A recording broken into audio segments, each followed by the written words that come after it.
चंद साल पहले कांग्रेस ने राष्ट्रीय स्तर पर एक टैगलाइन दी थी। ये टैगलाइन थी कांग्रेस एक सोच। जाहिर सी बात है कि ये सियासत है। उसके बाद भाजपा ने एक नारा दे दिया कि जहां सोच वहां शौचालय। पॉलिटिकल ट्रोलिंग होनी थी सो शुरू हो गई, लेकिन आज ये साबित हो गया कि कांग्रेस कहीं ना कहीं वाकई में एक सोच तो जरूर है। दरअसल बीते 2 दिन पहले ब्लैक एंड व्हाइट ब्रॉडकास्टर्स की टीम देहरा विधानसभा क्षेत्र के दौरे पर थी। इस दौरान वहां से एक कार गुजरी जो ट्राई कलर में थी और पूरी तरह कांग्रेस के रंग में रंगी हुई थी। कार में खास बात यह थी कि वो कार पूरी तरह से कई तरह के स्लोगन से अटी पड़ी थी। इसके साथ ही कार के पीछे एक ट्राला लगाया गया था जिसमें सब्जियां लदी पड़ी थी। जब इस कार के मालिक से बातचीत हुई तो ये साबित हो गया कि कांग्रेस एक सोच तो ज़रूर जो इनके कार्यकर्ताओं में भरी पड़ी है।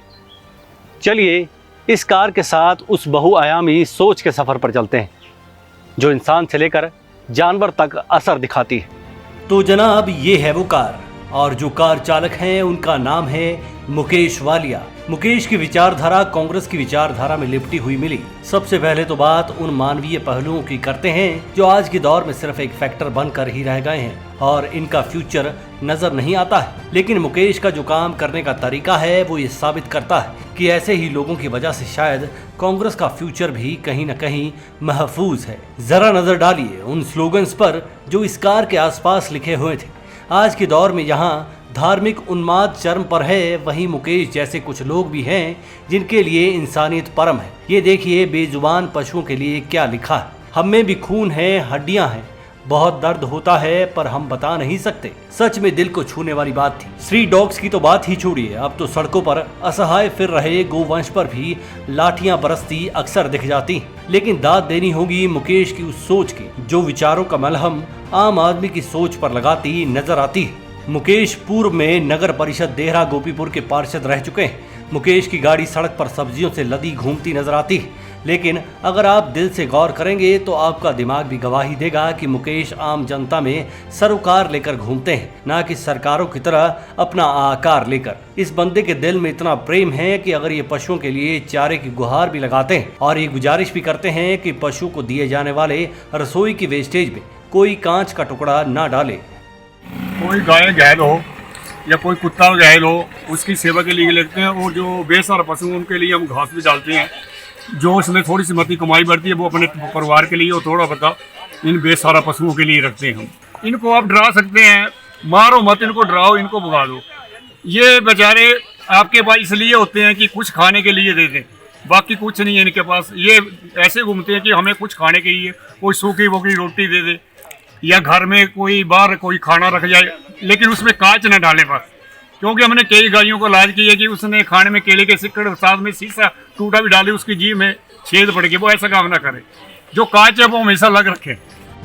सबसे बड़ी बात यह भी है कि मुकेश के पल्ले भले ही कुछ नहीं है, लेकिन सामान्य भाषा में बात करें तो मुकेश के पल्ले में हर वो बात पड़ जाती है जो आज के दौर में शायद सरकारों के पल्ले भी नहीं पड़ती। आसमान छूती महंगाई में मुकेश की ये कार महंगाई को अपने टायरों तले रौंदती नजर आती। बाजारी भाव से आधे दाम में मुकेश की सब्जियां कब बिक जाती हैं पता ही नहीं चलता। लेकिन काबिले तारीफ बात यह है कि मुकेश हर उस आदमी को मुफ्त में फल सब्जियां देते हैं जिनका नाम अंत्योदय श्रेणी में शामिल है। शर्त बस इतनी सी है कि अंत्योदय का कार्ड दिखाएं और असल जरूरत मुताबिक फल सब्जियां ले जाएं। और बाजार से हम सस्ती सब्जी बेचते हैं। जैसे मटर बाजार में 100 रुपये बिक रहा है, हमने 50 रुपये बिका। टमाटर बाजार में 30 रुपये बिक रहा है, हमने 20 रुपये बेचा। फ्रांसबिन बाजार 80 रुपये बिक रही है, हमने 40 रुपये बिका। बैंगन 40 रुपये बिक रहा है, हमने 20। यानी सब्जी बाजार से बहुत सस्ती बेचते हैं। जो मर्जी सब्जी वो फ्री ले जाए। अंत्योदय वाले वो कार्ड दिखाएं, कार्ड होना चाहिए। कार्ड होना, वैसे सब अंत्योदय बन जाएंगे फिर। अब बात करते हैं कांग्रेस के इस सिपाही की जो खुद को असल कांग्रेसी साबित करता है। गाड़ी का बोनट देखिए और बोनट पर छपा ये नारा भी देखिए। सुक्खू मुकेश की जोड़ी को राम लखन की जोड़ी का नाम दिया। भरोसा किस कदर है ये भी सुन और समझ लीजिए, और साथ में मुकेश को डर किस बात का ये भी सुन लीजिए। सर जी ये हिमाचल में पहली बारी हुआ जो हिमाचल की अच्छी जोड़ी बनी हुई है। अच्छा। और हमें इसकी जोड़ी को पसंद आती है। हमने ठीक है और जी। ये जोड़ी ऐसे रही तो 20 जो 24 आने वाले चुनाव है उसमें चारों सीटें कांग्रेस ले जाएगी। ऐसी जोड़ी बनी रही तो लोकसभा की। वो लड़ाई लड़ते रहे तो कुछ नहीं होगा। जैसे इस बार चले ऐसे चलते रहे तो चारों सीटों में जो है वो कांग्रेस जोड़ी में डालेगी। और आने वाले चुनावों में कांग्रेस 24 में राहुल गांधी जी प्रधानमंत्री बन सकते हैं। जो क्योंकि कर्नाटक आपने देख लिया, मोदी ने 25 किलोमीटर का रोड शो किए, अमित शाह ने किए, कुछ नहीं पड़े वाला। तो ये था देहरा की देहरी पर बैठे कांग्रेसी मुकेश वालिया का भरोसा भी और जनता के लिए प्रेम भी। अब देखना होगा कि जनता में खास बनकर घूम रहे मुकेश वालिया का कोई बड़ा कांग्रेसी नेता बेली वारिस बनता भी है या फिर नहीं। जिसने कांग्रेस के परचम को उठाया हुआ है उस मुकेश का परचम सियासत में मिलने वाले सम्मान से लहराता है या फिर नहीं। लेकिन हम सलाम करते हैं उस आम आदमी मुकेश को जो आम आदमी तो दूर की बात जानवरों के लिए भी खास काम कर रहा है। Manish Kaul, black and white news.